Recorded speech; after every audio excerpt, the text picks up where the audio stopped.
autoridades presentes, senhoras e senhores, boa noite. Em nome do nosso Senhor e Salvador Jesus Cristo, daremos início à solenidade de colação de grau das turmas de bacharel em teologia, com validade pelo MEC, turma 2006, licenciatura em pedagogia, turma 2007, e tecnólogos em secretariado executivo, turma 2008, pela FCT, Faculdade Cristã de Ciências e Teologia e Grupo Educacional Uniter, Polo Salvador Brotas.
O professor Carlos Alberto Ferreira da Silva, diretor-geral da FCT, Faculdade Cristã de Ciências e Teologia, para proferir seu discurso. Meus queridos, graça e paz. Eu queria saudar a mesa e a todos os convidados para a colação de grau, para que pudéssemos meditar. As nossas palavras são curtas, assertivas, objetivas, mas eu gostaria de falar, em particular, esta turma, a quarta turma, de formandos em bacharel em teologia da Faculdade Cristã de Ciências e Teologia. O apóstolo Paulo, já próximo da sua partida, ele escreveu a sua última carta. Paulo nos deixou 4 exortações, e você muito bem conhece, tem entendimento de que uma pessoa no final da sua vida, próxima ao martírio, não iria jogar palavras fora, não iria falar abobrinhas, como se diz, mas iria dar palavras que têm o peso do ouro de Ofir. E Paulo, o velho, como ele escreve na sua epístola a Filemon, ele agora nos lega, nos deixa como herança 4 exortações. A primeira exortação está no capítulo 1, versículo 14 de 2 Timóteo, que ele diz: guarda o Evangelho. Por que ele chama a atenção? Primeiro, para que nós guardemos o Evangelho, nós precisamos conhecer o que é o Evangelho. E Evangelho não é isso que está sendo mercadejado hoje na mídia, um Evangelho aguado, um Evangelho distorcido, um Evangelho desfigurado. A minha exortação a você é que você seja alguém que siga as pisadas de Paulo, de Pedro, de Estevão, de tantos santos que pagaram o preço por esse Evangelho. Conheça o Evangelho, guarde o Evangelho. Essa é a primeira exortação de Paulo. A segunda exortação está em 2 Timóteo, capítulo 2, versículo 3, 8 e 9, diz: participa dos meus sofrimentos, como bom soldado de Jesus Cristo. Livra-te de Jesus Cristo, segundo o meu Evangelho, pelo qual estou sofrendo até algemas, como um malfeitor. A segunda exortação de Paulo é: sofre pelo Evangelho. Queridos, como nós caímos na apostasia. A apostasia é tão grande hoje no meio da igreja, que nós já colocamos uma placa: pare de sofrer. Bem diferente desse texto que diz que aqueles que querem viver piamente, segundo o Evangelho de Cristo, não para sofrer, lá diz, sofrerão perseguições. Amém? Este é o Evangelho. Terceira exortação de Paulo está em 2 Timóteo capítulo 3, versículo 13 e 14, que diz: mas os homens perversos e impostores irão de mal a pior, enganando e sendo enganados. Tu, porém, permanece naquilo que aprendeste e de que fostes inteirado. Aqui está a exortação: persevera no Evangelho. Sabe por quê, queridos? Quando você conhece o que é o Evangelho, guarda o Evangelho, sofre por ele, você pode ser tentado na caminhada de querer desistir, de desanimar. Sabe por quê? Porque os falsos apóstolos, estamos cheios destes. Hoje todo mundo quer ser apóstolo, mas não quer sofrer como apóstolo, não quer ter uma vida de apóstolo, não quer tomar cruz como apóstolo, como aqueles apóstolos das Escrituras Sagradas. São apóstolos, aqui diz, impostores. Hoje não temos tantos missionários, temos mais mercenários, que abrem igreja como abrem o quitanda, para querer auferir lucro, independente do lucro de Cristo. Aqueles que querem viver piamente, segundo o Evangelho de Jesus Cristo, sofrerão perseguições. Esteja onde estiver, viva onde viver, ele vai expressar Cristo. E o mundo não gosta de Cristo, o mundo odeia Cristo. Por isso vocês terão que estar preparados a sofrer pelo Evangelho. E por último, Paulo faz a quarta exortação. 2 Timóteo capítulo 4, versículo 1 e 2. Conjuro-te perante Deus e Cristo Jesus, prega a palavra, insta, quer seja oportuno, quer não, corrige, repreende, exorta com toda longanimidade e doutrina. Exorta com toda longanimidade e doutrina. Você já percebeu que a igreja de hoje não quer saber de doutrina? E o primeiro item, parece que a igreja hoje, quanto mais pentecostal, quanto mais do retetré, menos ela quer seguir a palavra. Irmãos, a igreja mais pentecostal, no dia que o Espírito foi derramado sobre 120 discípulos, eles perseveravam, primeiro, na doutrina dos apóstolos. Quanto mais uma igreja bíblica, quanto mais uma igreja está realmente seguindo Jesus e tem Cristo como seu centro, ele a doutrina, as sãs doutrinas, a doutrina dos apóstolos, e não essas pseudos doutrinas que hoje estão agindo o nosso meio. E para falar, eu quero terminar a minha fala, porque aqui diz, prega a palavra, quer seja oportuno, quer não, corrige, repreende, exorta com toda a longanimidade e doutrina. Se você estiver incomodado, porque estou falando isso, porque você já está apostatado.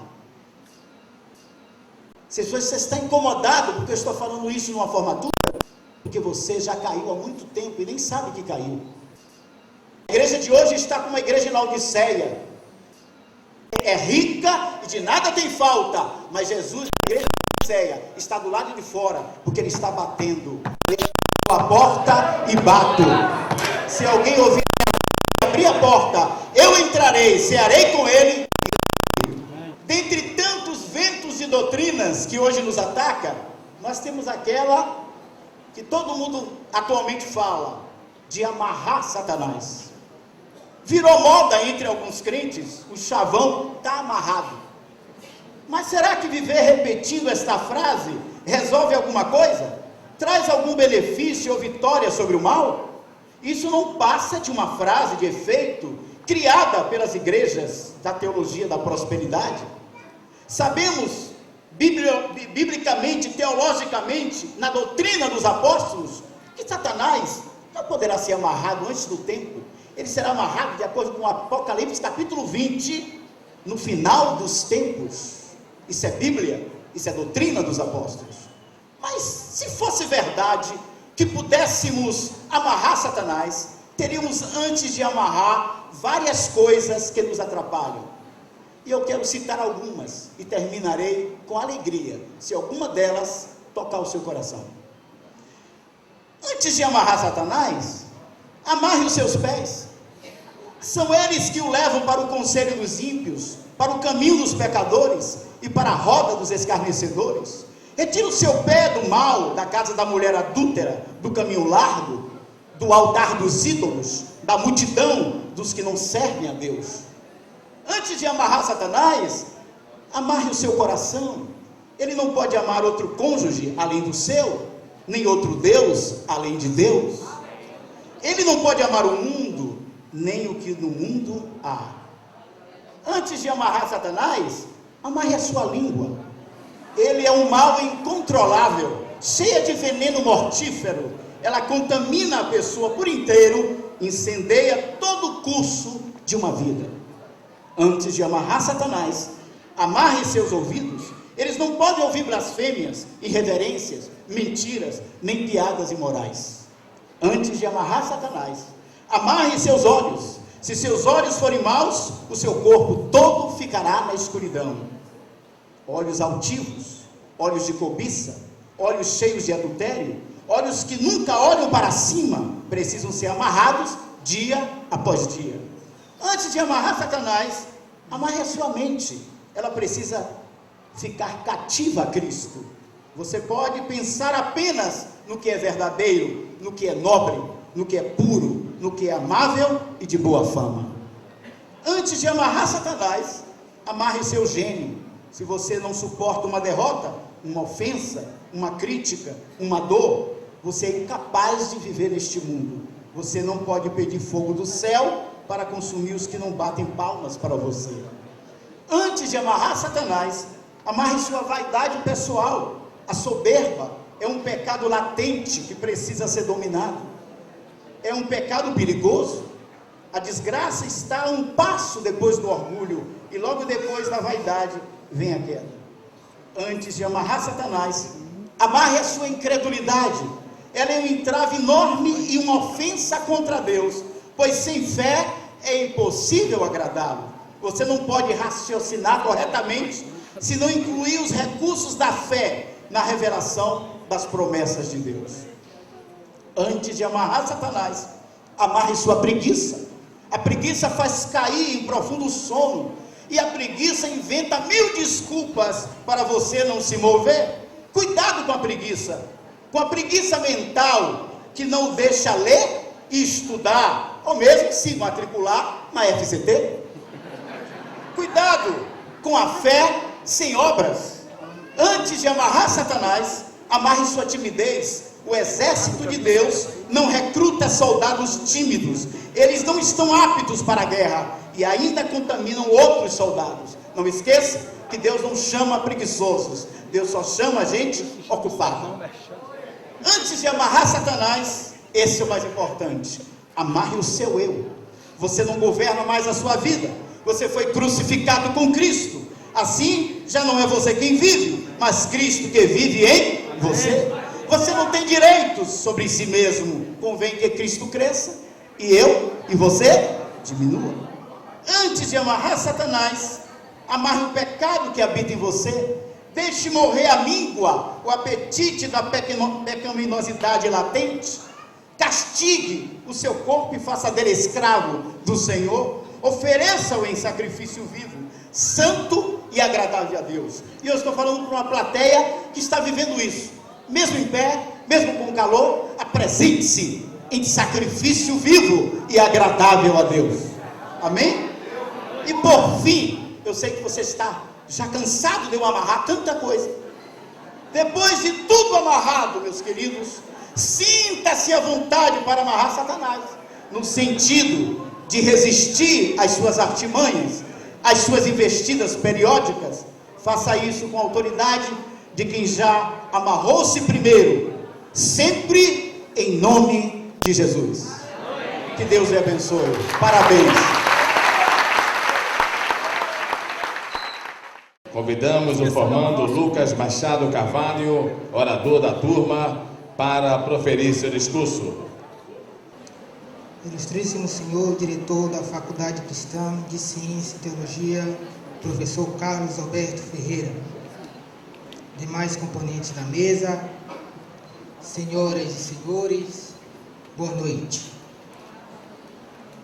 Somos gratos a Deus pela vida de cada formando. Somos gratos ao Senhor pela presença de nossos familiares.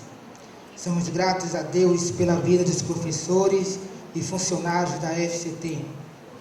Somos gratos ao Senhor pela vida de Jesus Cristo em cada um de nós. É com muita satisfação que nos reunimos para a colação de grau dos filhos de Deus que concluíram os cursos de Teologia, Pedagogia e Secretariado. O ensino superior tem se mostrado um excelente instrumento educacional no nosso país, visto que o mesmo está possibilitando o desenvolvimento e crescimento desta nação, uma vez que o acesso da população ao conhecimento acadêmico entra como forma de superar as mazelas sociais, além de promover o acesso dos excluídos a uma sociedade mais justa e igualitária. Por isso, todos os formandos são privilegiados, porque passarão a integrar um quadro de brasileiros que possuem um título superior.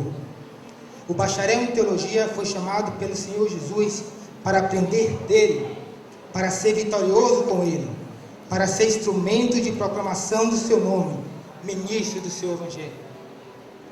A finalidade do aprendizado teológico é a preparação do crente para o serviço de Deus. Portanto, cada um deve colocar em prática tudo que aprendeu durante esses anos.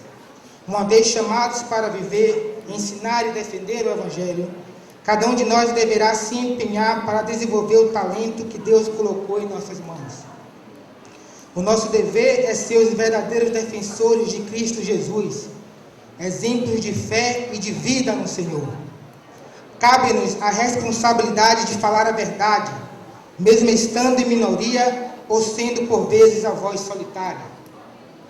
Deveremos ter coragem para afirmar que só existe um Deus, o Criador de todas as coisas. Coragem para dizer ao pecador que ele precisa que o Senhor o liberte e o salve. Coragem para defender a sã doutrina em meio a tantas apostasias em nossos dias atuais.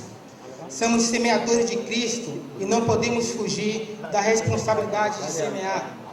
Não digamos que o solo é áspero, que chove frequentemente, ou que o sol queima, ou que a semente não serve. Não é nossa função julgar a terra e o tempo. Nossa missão é semear. E a semente de Cristo é abundante. Semeamos com interesse no Senhor, com amor, com atenção, com quem encontra nisto o motivo central da sua vocação. Vamos lembrar das aulas do nosso professor Carlos Alberto, quando ele disse: Deus não quer teólogos medíocres e não chama para a sua obra os preguiçosos, e sim os ocupados. Para que a nossa ocupação seja a vida do Senhor. Além disso, o próprio Senhor Jesus disse: mas a todo a quem for muito dado, muito lhe será pedido. O Senhor nos confiou o Evangelho e não podemos ser negligentes com algo tão importante. Por isso, colegas, procure desenvolver o dom que Deus deu a cada um. Desejo que todos possam aprimorar os conhecimentos adquiridos e, somados aos eventos da vida, possam ser bênçãos de Deus para a edificação do corpo de Cristo. Também quero parabenizar os formandos em pedagogia e secretariado e desejar que as vossas profissões sejam bênçãos para a construção de um mundo melhor. Instrumentos também do Senhor de esperança e paz. Por fim, quero encerrar agradecendo a Deus por tudo que o Senhor Jesus tem feito em nossas vidas e que juntos possamos entender e dizer que para Ele, por Ele e por meio dEle foram feitas todas as coisas, desde agora e para sempre. Amém.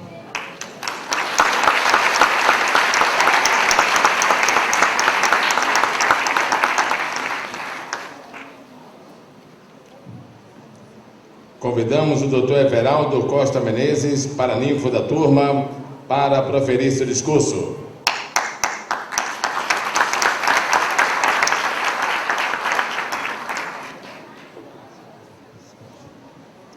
Boa noite a todos. Saúdo a todos com a doce paz do Senhor. É muito bom estar nesse recinto, muitos cristãos, e fico feliz por estar aqui neste momento.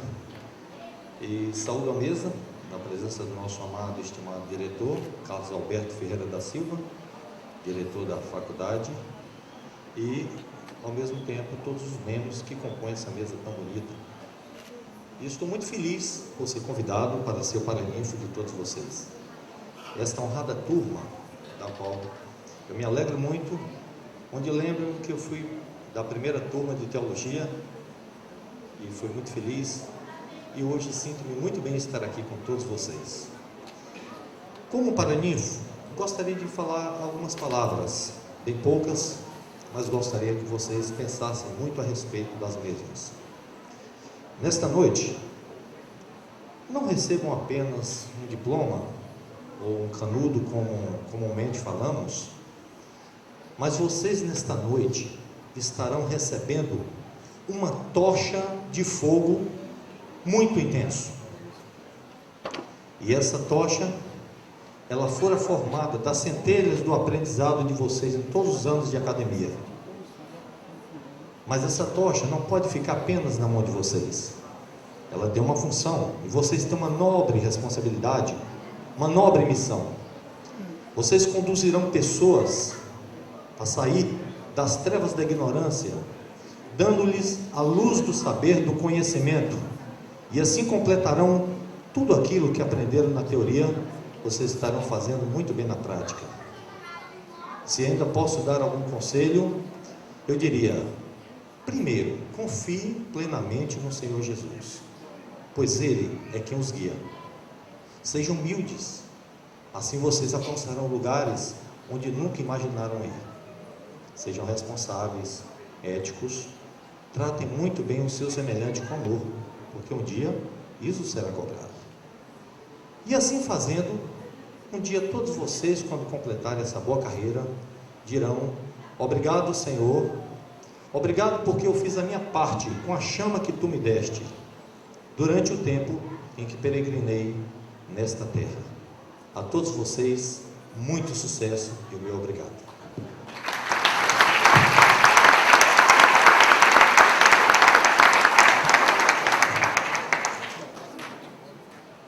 Convidamos o pastor Rogério da Silva Dantas patrono da turma, para proferir seu discurso.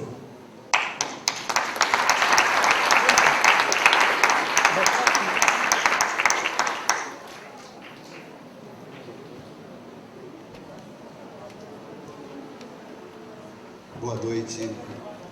A Deus toda a glória.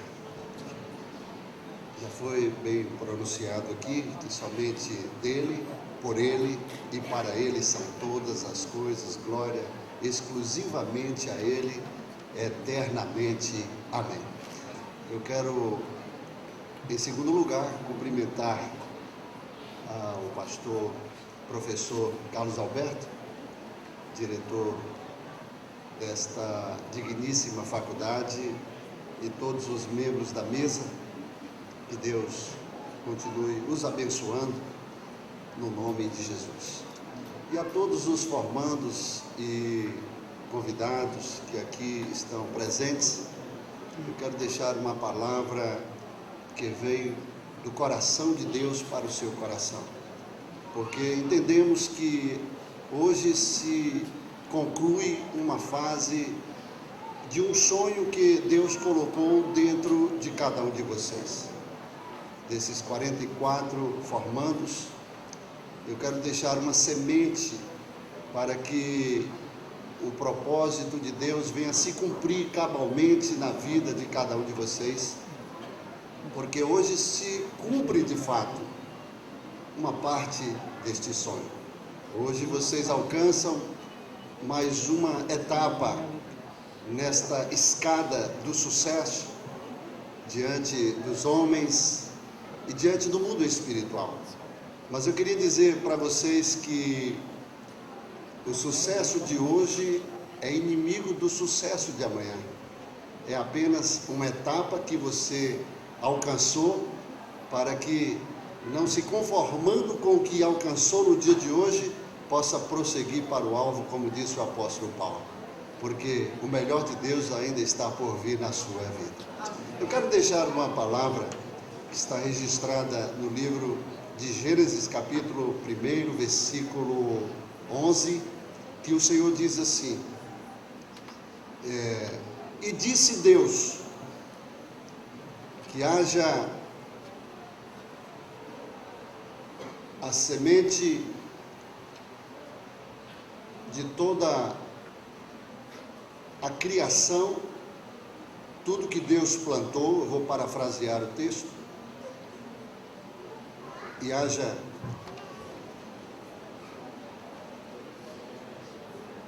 árvores frutíferas, vegetação, e tudo que Deus criou, o Senhor entendeu que era bom. É mais ou menos isso. Deus criou tudo pelo poder da sua palavra. A palavra de Deus é a semente de Deus. Quando Deus diz, e haja árvores frutíferas, haja vegetação, e tudo quanto Deus proferiu, e assim se fez, diz o versículo, e assim aconteceu.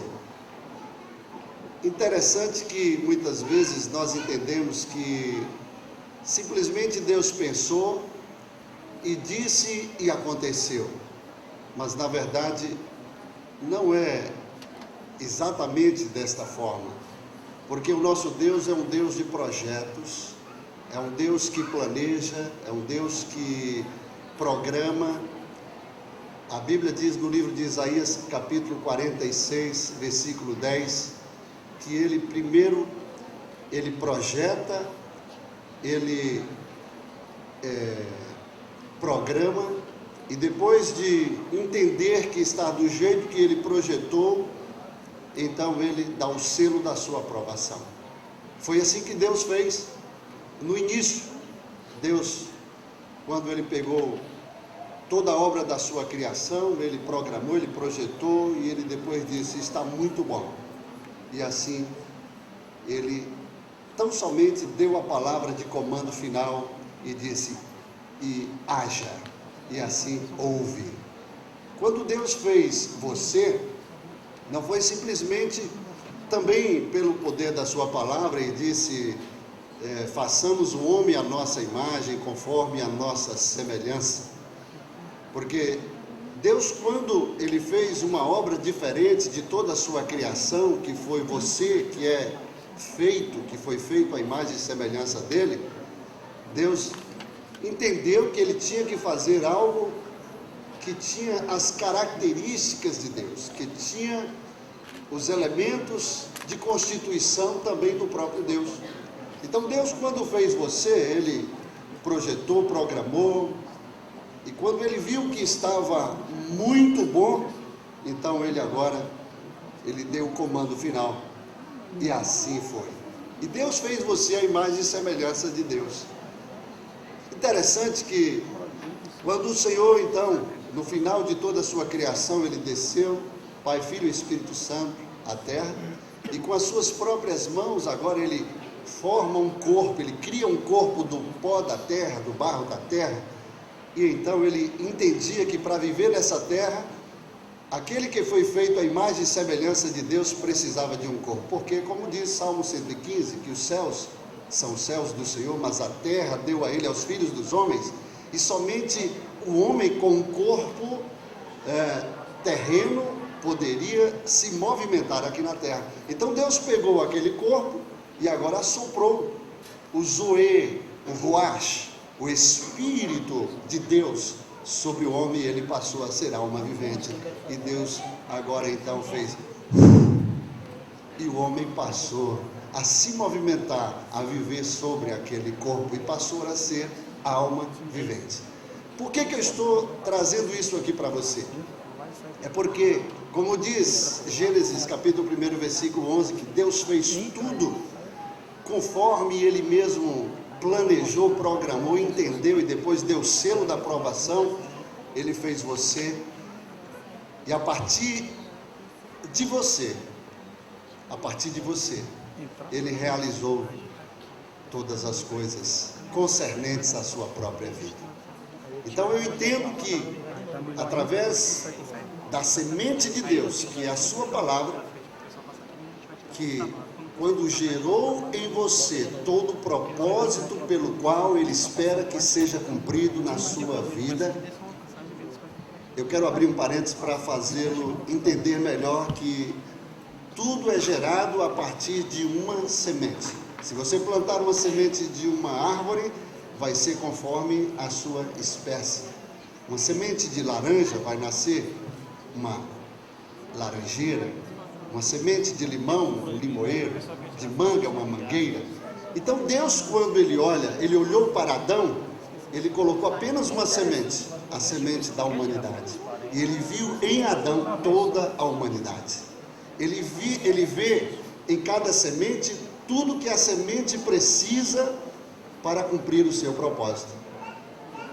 Quando Deus fez você, Ele colocou dentro de você tudo o que você precisa para cumprir o propósito aqui na terra, para a glória e louvor do seu próprio nome.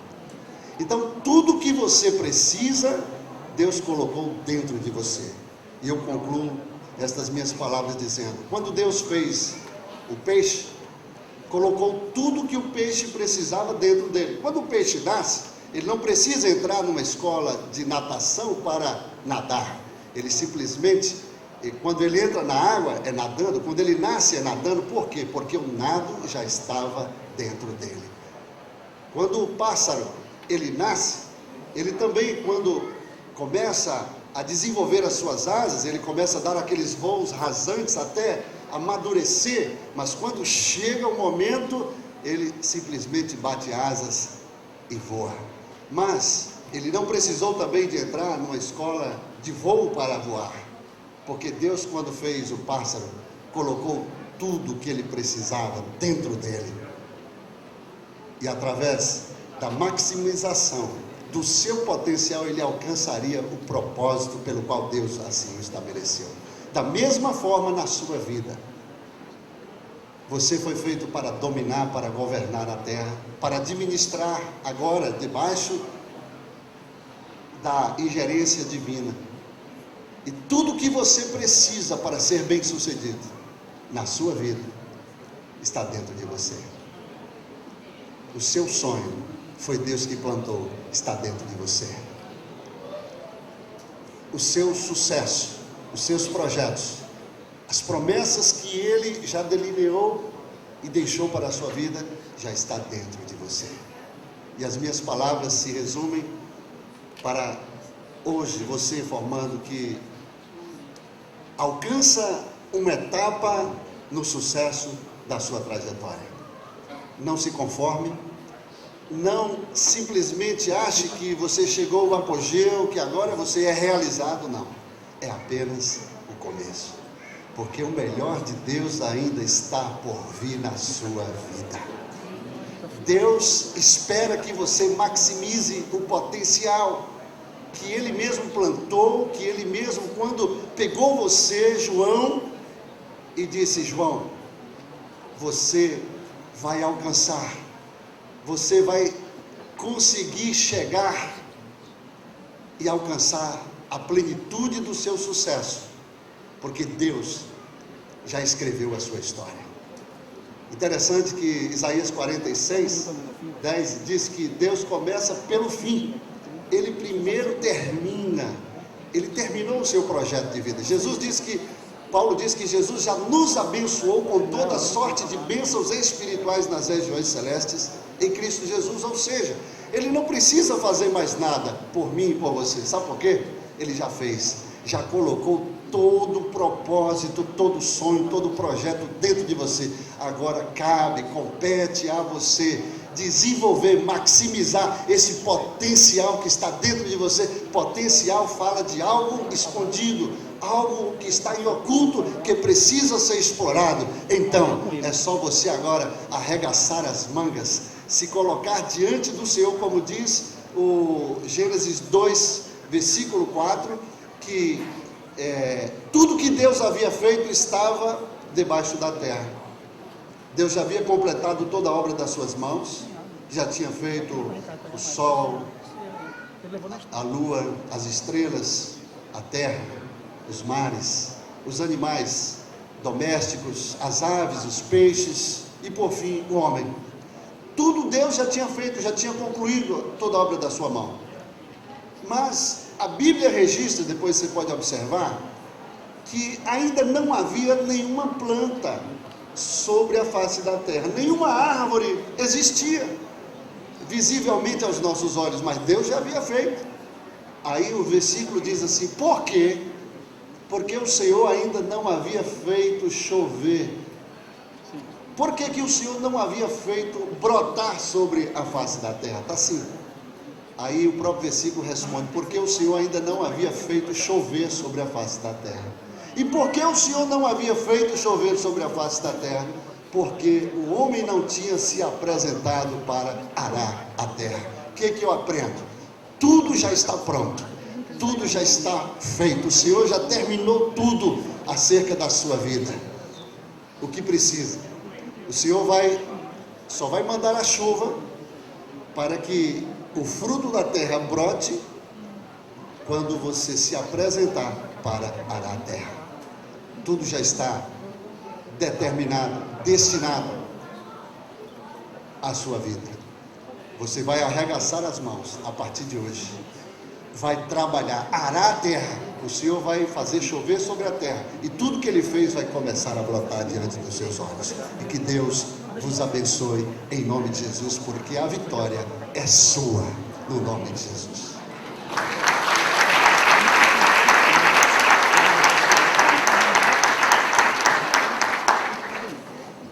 Fiquem agora com a apresentação da Orquestra Sinfônica Angelical.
Silva, diretor-geral da FCT, Faculdade Cristã de Ciências e Teologia, confiro a Adailton Damião Alves da Silva o grau de bacharel em Teologia, em o nome de nosso Senhor e Salvador Jesus Cristo.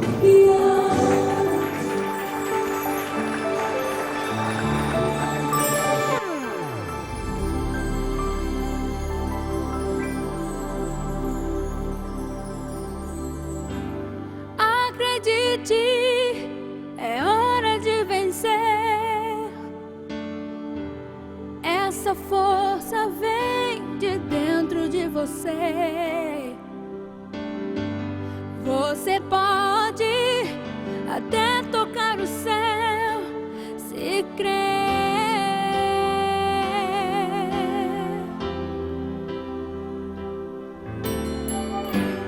Acredite que nenhum de nós já nasceu com jeito pra super-herói. Nossos sonhos, a gente é quem constrói, é vencendo os limites, escalando as fortalezas, conquistando o impossível pela fé. Campeão, vencedor, Deus dá asas, faz teu voo. Campeão,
Continuamos aqui nossas atividades e solicitamos a todos os presentes que fiquem de pé para a execução do hino nacional da República Federativa do Brasil.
das turmas de bacharel em teologia de 2006.2, licenciatura em pedagogia 2007.1 e tecnólogos em secretariado executivo 2008.2 pela FCT, Faculdade Cristã de Ciências e Teologia e Grupo Educacional Uninter Polo Salvador Brotas, em nome de nosso Senhor e Salvador Jesus Cristo.